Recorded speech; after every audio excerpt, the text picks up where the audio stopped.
देश की सबसे बड़ी एयरलाइन कंपनी इंडिगो क्या सरकार से बदला लेने के लिए लाखों यात्रियों को टॉर्चर कर रही है? क्या सरकार पर दबाव बनाने के लिए ही इंडिगो लोगों को एयरपोर्ट बुलाकर उन्हें तरह तरह की यातनाएं दे रही है?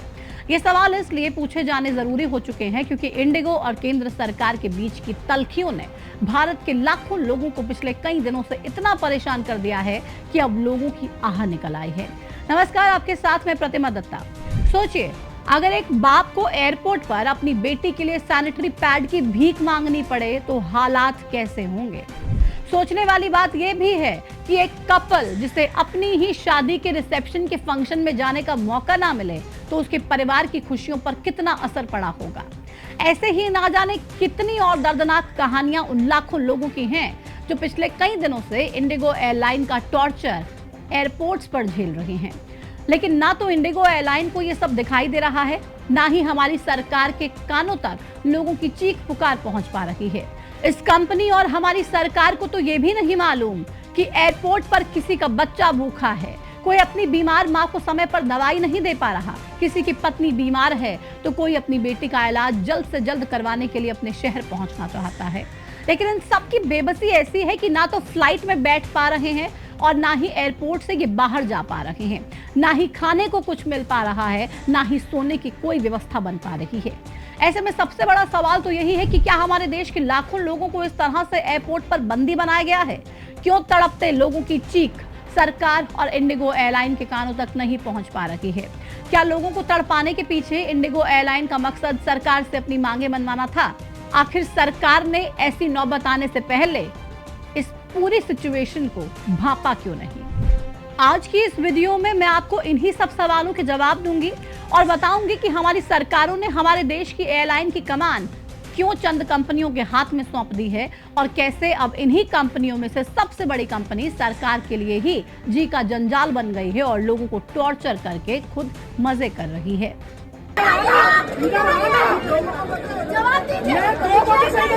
मैं 2 मिनट से पूछ रहा हूँ। मुंह खोल।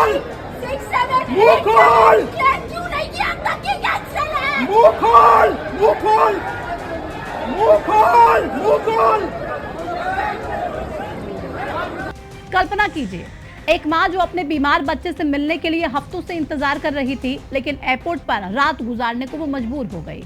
कल्पना कीजिए, एक दूल्हा दुल्हन जो अपनी ही रिसेप्शन के फंक्शन में नहीं पहुंच सके क्योंकि उनकी फ्लाइट कैंसिल हो गई। ऐसे ही लाखों कहानियां इस समय देश के अलग अलग एयरपोर्ट्स पर देखने को मिल रही हैं, क्योंकि इन एयरपोर्ट्स पर लाखों लोग पिछले कई घंटे और दिनों से फंसे हुए हैं।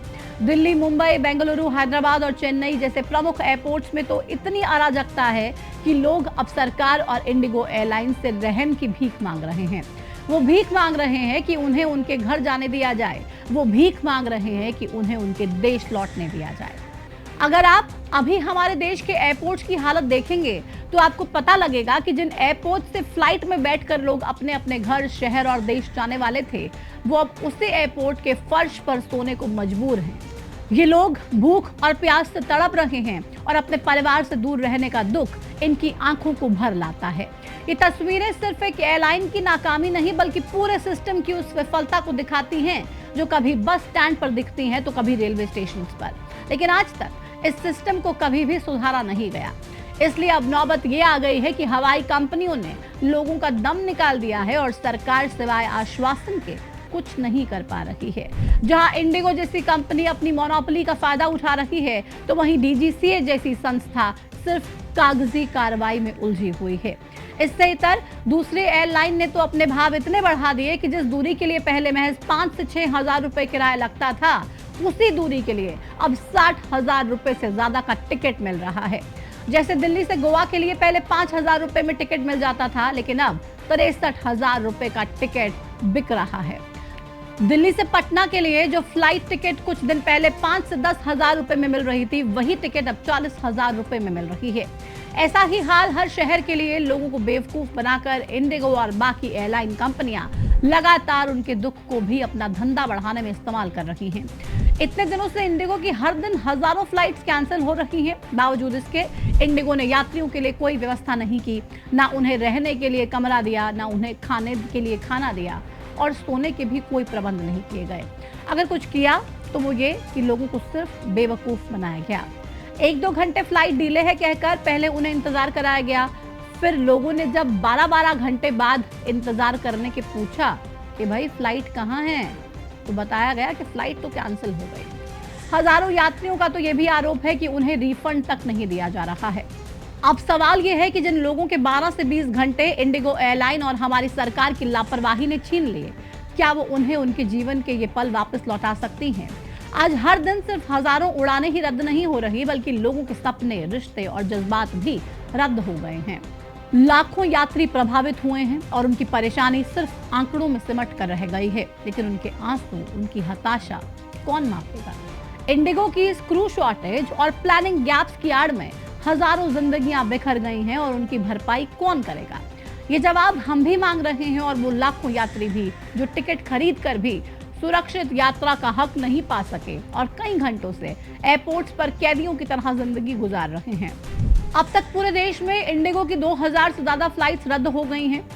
पिछले 4 दिनों से रोजाना 500 की एवरेज से फ्लाइटें रद्द हो रही हैं। अभी भी इंडिगो यात्रियों की टिकट कंफर्म कर रहा है और जब यात्री एयरपोर्ट पर पहुंच रहे हैं तो उन्हें घंटों तक बैठाकर फ्लाइट कैंसिल कर दे रहा है।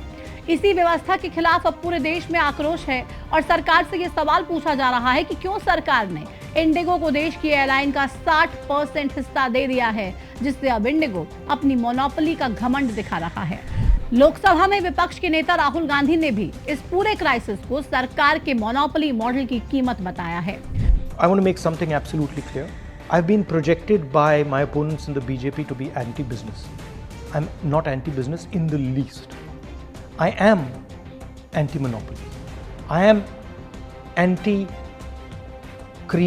oligopolies. I am anti-domination of business by 1 or 2 or 3 or 5 people. I started my career as a management consultant. आपको जानकर हैरानी होगी कि हमारे देश में महज 2 कंपनियों के पास घरेलू एयरलाइन बाजार का लगभग 90% हिस्सा है।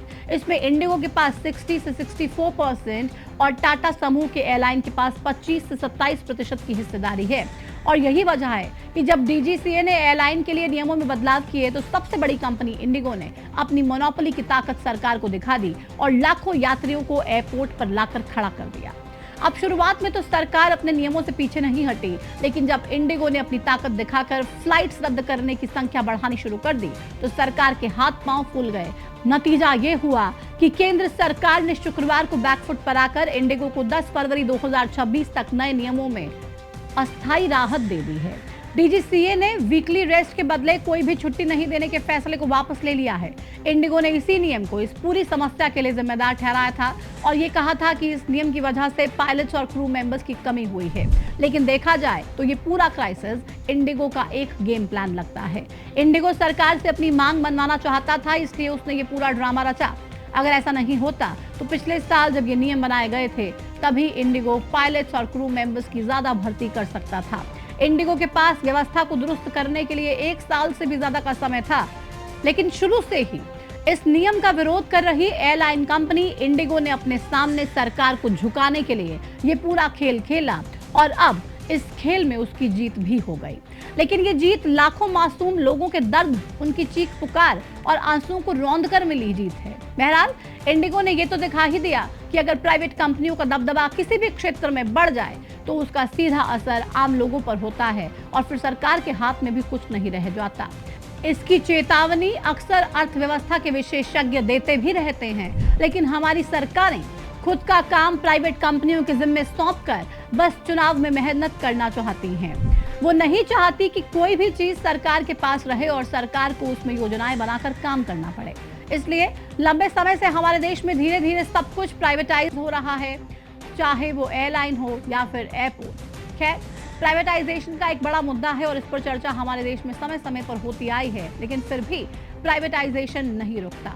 इसलिए प्राइवेटाइजेशन के खिलाफ सरकार जब जागेगी तब जागेगी। फिलहाल ये जरूरी है कि सरकार इंडिगो कंपनी की वजह से आए इस संकट पर पूरी तरह से जाग जाए और लोगों को एक सुरक्षित माहौल देने के लिए काम करे। हालांकि डीजीसीए की तरफ से 4 सदस्यीय कमेटी बनाई गई है और इंडिगो से कहा है कि वो लोगों को पूरा रिफंड दें। साथ ही यात्रियों का सामान उनके घर तक पहुंचाने के भी निर्देश दिए गए हैं। लेकिन अब इसका कितना असर कंपनी पर होता है, ये आने वाला वक्त बताएगा। फिलहाल इस वीडियो में इतना ही। नमस्कार।